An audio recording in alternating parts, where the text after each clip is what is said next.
Okay, for those of you, it's very loud. For those of you who don't know me, I'm Kathy Jones. I'm the Assistant Superintendent, and tonight I will be talking to the board about our federal grants. This is the board meeting each year where we bring those to you and ask you to approve them. And so I'll give you a little information about each of these. I'll let Mr. Pate get caught up with my PowerPoint so you all can see the information.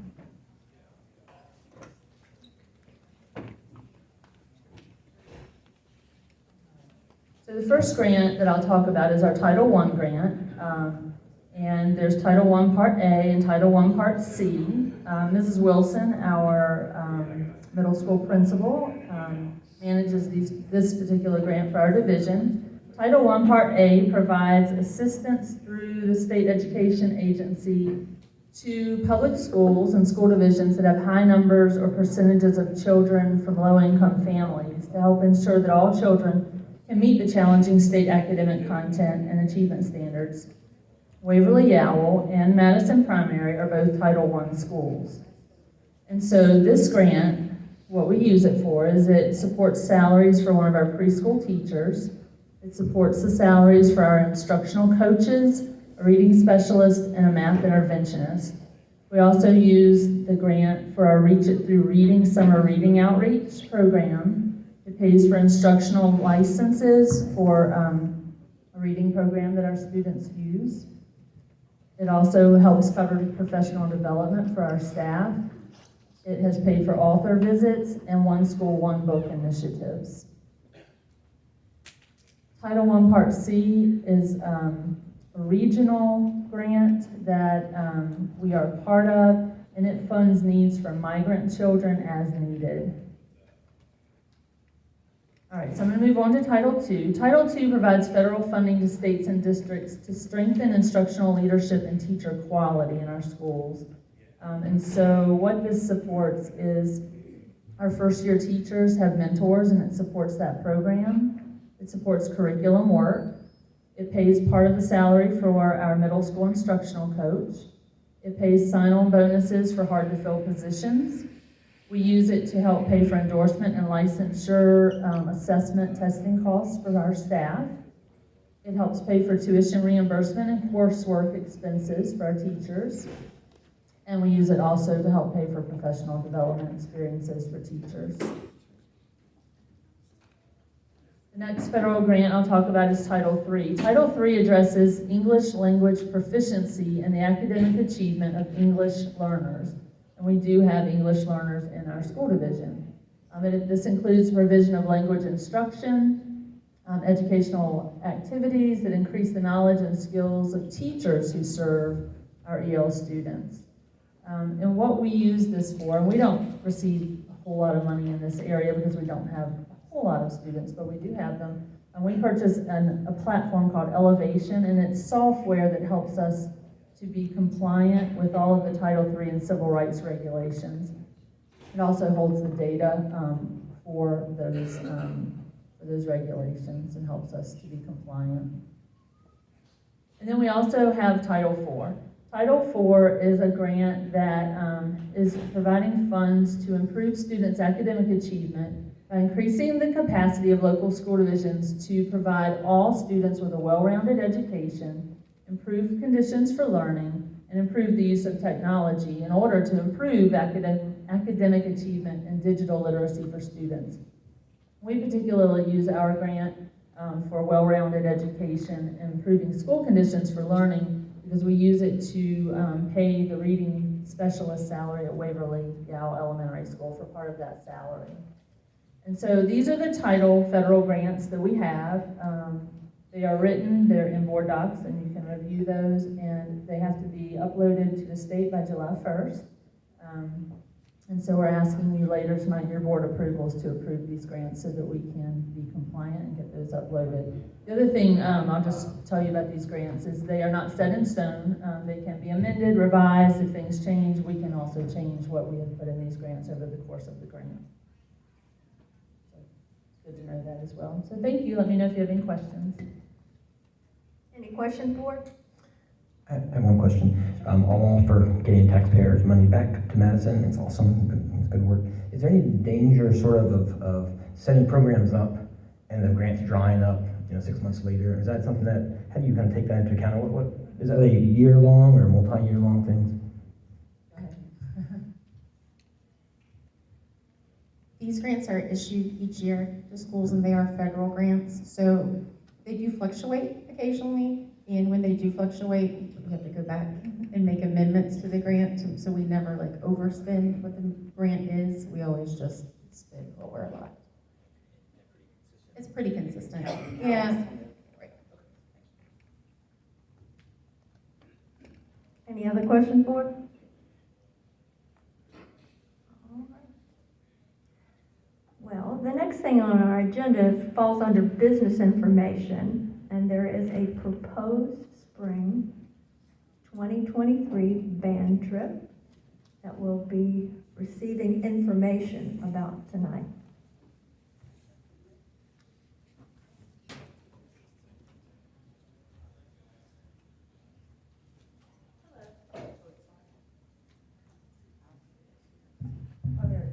You guys hear back there? Are we good? I see a couple of hands. If you'd project a little bit more, Yeah. please. Absolutely, I have no problem projecting. So, hello, school board. A lot of you I have never met before, but I'm Sarah Humphreys. I'm the band director here at Madison County High School and the choir director as well.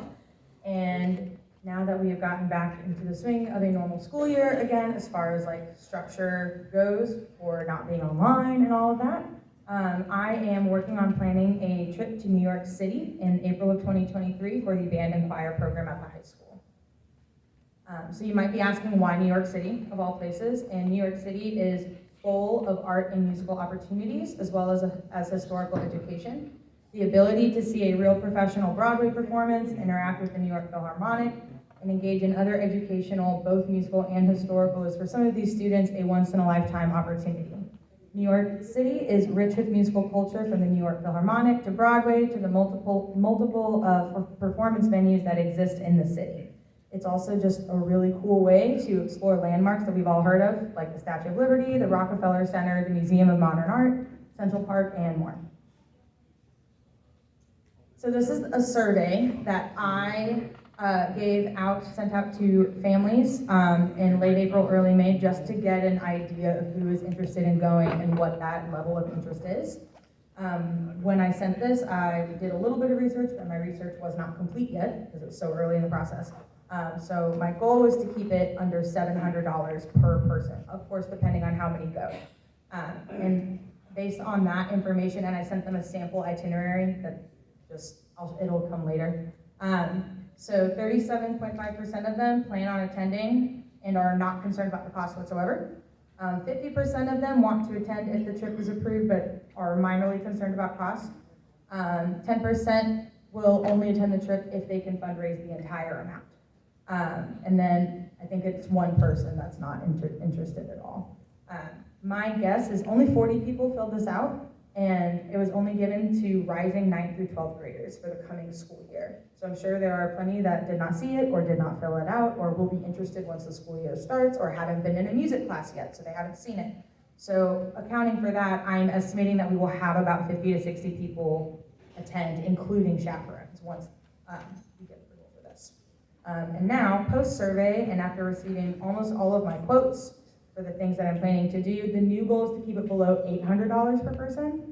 I have not sent that out to families yet because I got all of that information yesterday and today as I was following up with everyone that I was talking to. So here's the estimated cost. Right now, based on all of the quotes that I have gathered, for 40 people, it's looking about $949, 50, 746, 60, 769, and 70, 848. The sweet spot is that 50 to 60 people, where it's not crazy expensive and is also kind of what I'm planning for.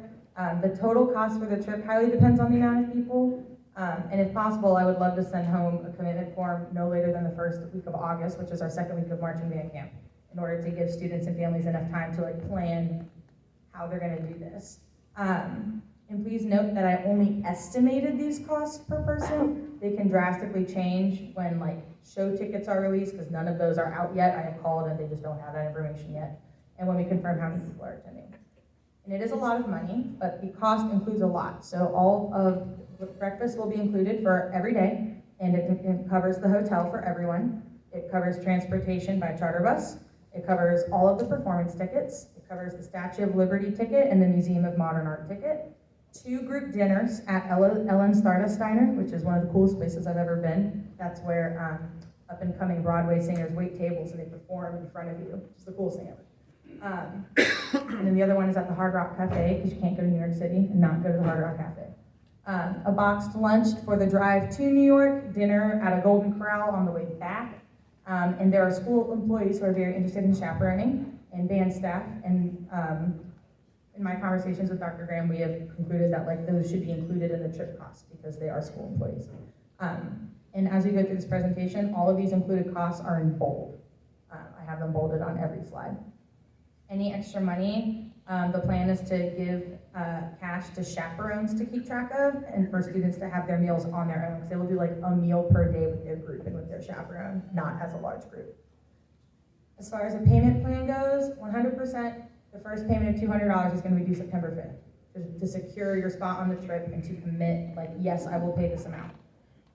All remaining payments amount is to be decided until I get all the necessary information. Is due November 7th and January 9th, so that we kind of avoid that Christmas window, but it also gives breathing room if people need an adjusted payment plan. If a student cannot afford this trip, we have 5 million fundraisers every year. Maybe not completely 5 million, but there are a lot. That all students are always advertised. If you work, you earn money into your booster account. It's advertised this way every year, and this coming year I'm working on having even more because it is a trip year. A lot of them already have funds in this booster account that they can use for any musical purpose. It can be used for marching band use. It can be used for private lessons. It can be used for little tiny things that we do as a band and they need to buy food at concessions. So this account already exists for all students. They can also reach out to me if there are any financial concerns or if an adjusted plan of some kind is needed. That's why that timeline for the payment plan is the way that it is, so that there's room for that. Some of the fundraisers that we do, tractor pull parking, county fair parking, we do a spaghetti dinner where the jazz band plays, we do a pancake breakfast. We're gonna have multiple sales-based fundraisers this year, Little Caesars Pizza, pie from Chuck Bat. We're doing a new one with Premier Sports Peanuts, and then one of our booster members found a really cool fundraiser where you can order fun little shapes of pasta around Christmas time. Like anything you could possibly think of, you can get it in a pasta shape. And we're going to be seeking other opportunities year-long. These are the available dates of what I am thinking, and this is what I advertised to the hotels that I got quotes from, either April 13th through 16th or April 20th through 23rd. They are both Thursday morning to Sunday evening timelines. We will likely choose which date on hotel availability, because that's what makes the most sense. You can always find different shows to go see, but hotel availability is kind of iffy. All right, so now we go into the tentative itinerary that was also sent home to families. So Thursday, day that we leave, everyone arrives here at the high school. We pack the buses, we take attendance, 7:30 we leave. We're gonna stop to eat our lunch on the way. And the plan is to get a boxed lunch from Subway, and they can eat it we can stop and eat to give ourselves a break from the bus, or we can eat it on the bus. At 2 o'clock, we would arrive at the hotel, which will be in New Jersey. All 3 hotels are in New Jersey because it is significantly cheaper than New York City. We check in, we unpack, we get settled, and then at 2:45, we depart for Times Square. We should get there at about 3. Times Square is free time in groups with your assigned chaperone, and you'll have dinner on your own in their groups, which is where that extra cash would come in. And this free time isn't like, students just go, we're going places as our small groups with our adult. And then at 8 o'clock, we would meet to see performance number 1. The ticket is included in the trip cost. I don't know what performance number 1 is yet, because none of them are released for April 2023. 11 o'clock, we get back to the hotel, 12 p.m., lights out, doors taped, no one leaves their room. And the estimate for Subway is about $8 a person. Probably buffer that up to 10 just to ensure everyone's covered. All right. Next slide, please. And then day 2, which is Friday, wake up, breakfast at the hotel, get ready for the day. We are leaving at 9:30. for Times Square and Herald Square. From 10 basically until 5, you can enjoy Times Square and Herald Square in your groups. If your group wants to go back to the hotel and hang out, that there's an adult with them, so that is fine. They have that flexibility. And then lunch on their own with their group. 5 p.m. we meet at Ellen Stardust Diner for dinner, which is going to be included in the trip cost. Again, coolest place I've ever been in my entire life. It's awesome. 7:30, we would walk to whatever our next performance is. 8 o'clock is performance number 2. And these performance times can fluctuate just depending on what is available, and the daily schedule will adjust accordingly. Same night deal, return at 11, and then 12 o'clock lights outdoor state. Estimating Ellen's is about $40 a person, and this could change by the time we book it, depending on how many people we have. It's always crowded, but they do group reservations. Next slide, yes. Saturday, wake up, breakfast, get ready, depart for the Museum of Modern Art. At 10 a.m. would be our Museum of Modern Art tour. They give guided educational tours to students for trips. They do this all the time. I have been to the MoMA, and it is a really incredible experience. At noon, we head to Central Park. We have free time and lunch on our own in groups. We kind of explore the shops and what the sites are to see on their own. 5 o'clock, we meet for dinner at the Hard Rock Cafe, also included in the cost. 7 o'clock, we walk to the next performance. 8 o'clock, performance number 3. 11 o'clock, return to the hotel. 12 p.m., lights outdoor state. It's a very similar evening schedule every night. The current rate that I got quoted from the Museum of Modern Art is $9 a person, 18 and under, and $20 for everyone over 18, which is an extremely awesome rate, especially for what that contains.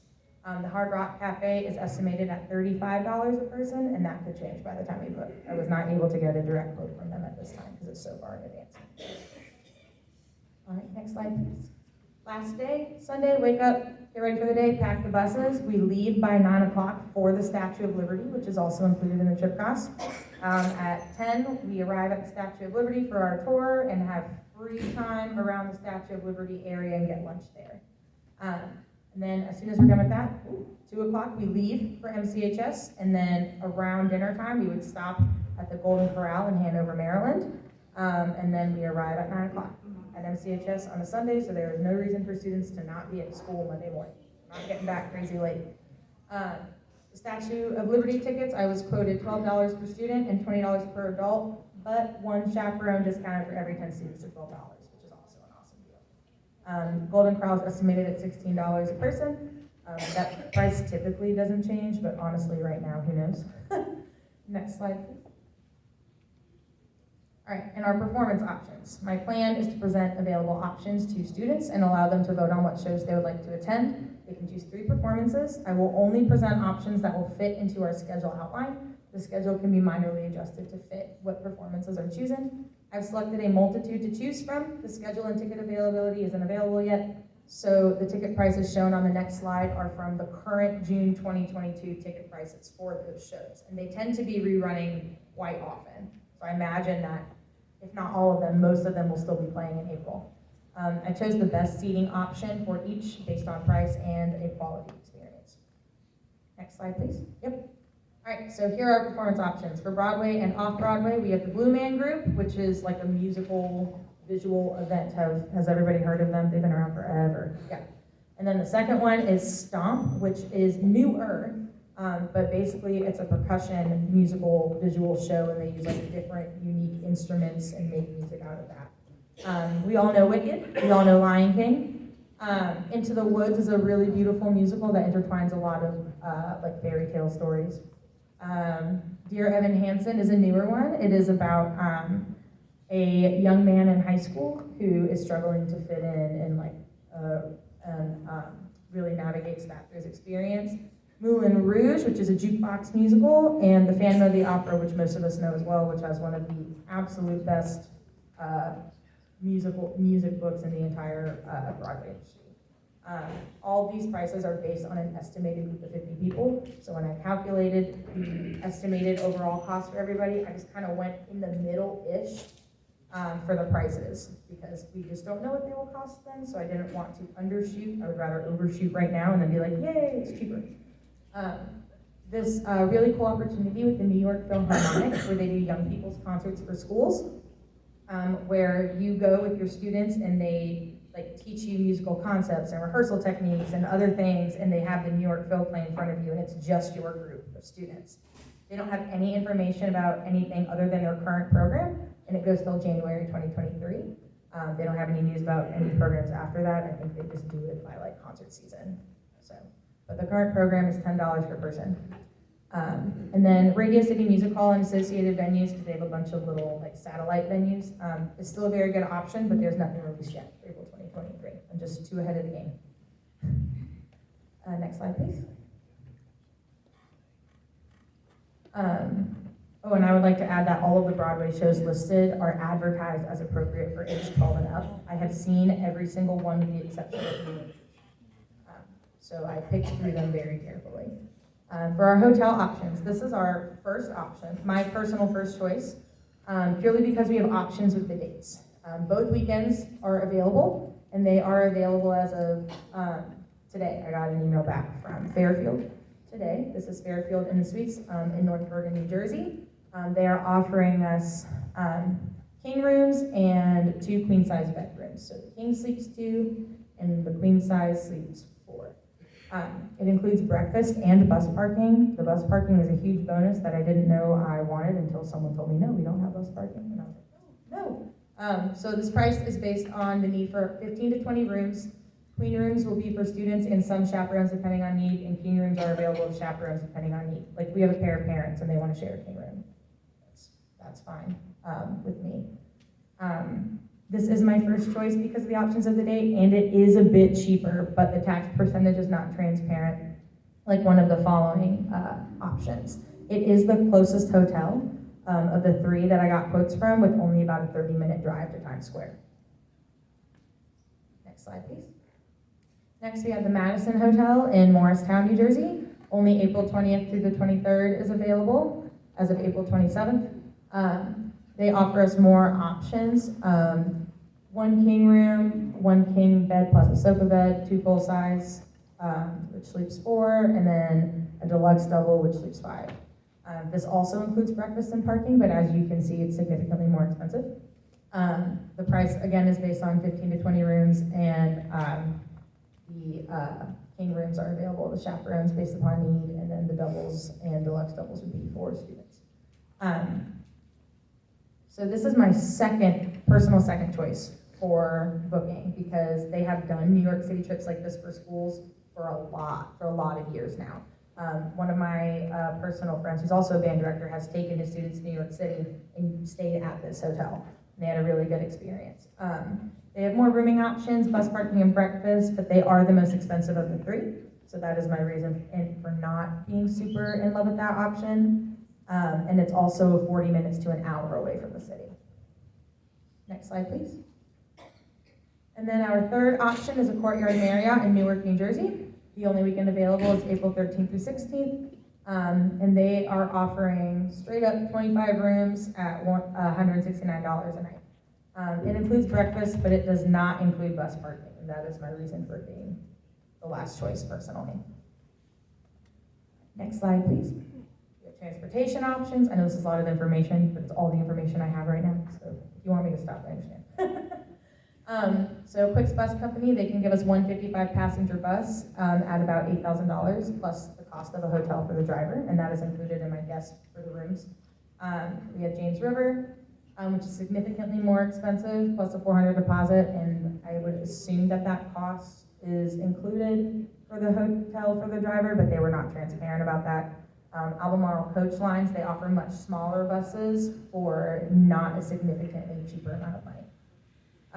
All of these rates assume that we are paying for the chauffeur's hotel accommodations. We can add that responsibility to the bus company for an extra cost as far as Albemarle Coach Lines go, and rates do not include tolls or parking fees.